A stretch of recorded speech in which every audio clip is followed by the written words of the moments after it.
নীতিমালা ছাড়া সাজাপ্রাপ্ত কোনো আসামিকে রাষ্ট্রপতির ক্ষমা করার ক্ষমতা কেন অসাংবিধানিক নয় তা জানতে চেয়ে রুল জারি করেছেন হাইকোর্ট। এদিকে জিয়া চ্যারিটেবল ট্রাস্ট মামলায় বিএনপি চেয়ারপারসন খালেদা জিয়াকে হাইকোর্টের দেয়া খালাসের রায়ের বিরুদ্ধে রাষ্ট্রপক্ষ ও দুদকের করা লিভ টু আপিল খারিজ করে দিয়েছে সুপ্রিম কোর্টের আপিল বিভাগ। অন্যদিকে সরকারি প্রাথমিক বিদ্যালয়ের সহকারী শিক্ষক পদে উত্তীর্ণ ৬,৫৩১ জন প্রার্থীকে নিয়োগপত্র দেওয়ার সরকারি সিদ্ধান্ত বাতিল করে হাইকোর্টের রায় স্থগিত করেছেন আপিল বিভাগ।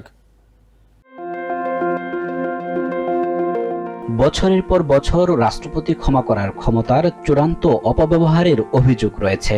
বিগত সরকারের আমলে সাজাপ্রাপ্ত খুনি আসামিদের ক্ষমা করার অসংখ্য নজির এই অভিযোগের সপক্ষে জ্বলন্ত প্রমাণ।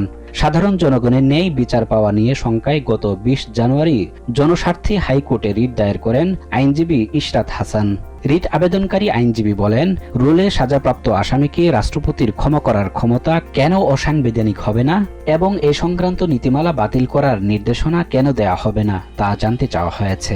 এদিকে জিয়া চ্যারিটেবল ট্রাস্ট দুর্নীতি মামলায় বিএনপির চেয়ারপারসন খালেদা জিয়াকে খালাস দিয়ে হাইকোর্টের দেওয়া রায়ের বিরুদ্ধে দুদকের করা আপিল খারিজ করে দিয়েছেন আপিল বিভাগ। এর ফলে হাইকোর্ট খালাস দিয়ে যে রায় দিয়েছিল তা বহাল থাকলো।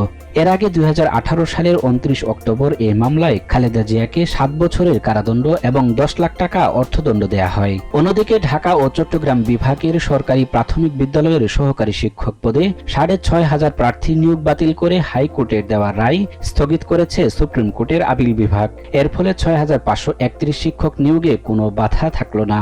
সোমবার আপিল বিভাগের জ্যেষ্ঠ বিচারপতি মোহাম্মদ আশফাকুল ইসলামের নেতৃত্বে আপিল বেঞ্চ এ আদেশ দেন।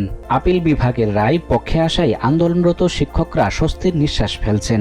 ধন্যবাদ জানিয়েছেন দেশবাসী সহ সকলকে। সাময়িক অসুবিধার জন্য দুঃখ প্রকাশ করেছেন প্রাথমিকের এই শিক্ষকরা। Sajjad Hussain, TVN 24 news desk. New York থেকে সম্প্রচারিত টিভিএন 24 টেলিভিশন বিশ্বজুড়ে বাঙালির কণ্ঠস্বর।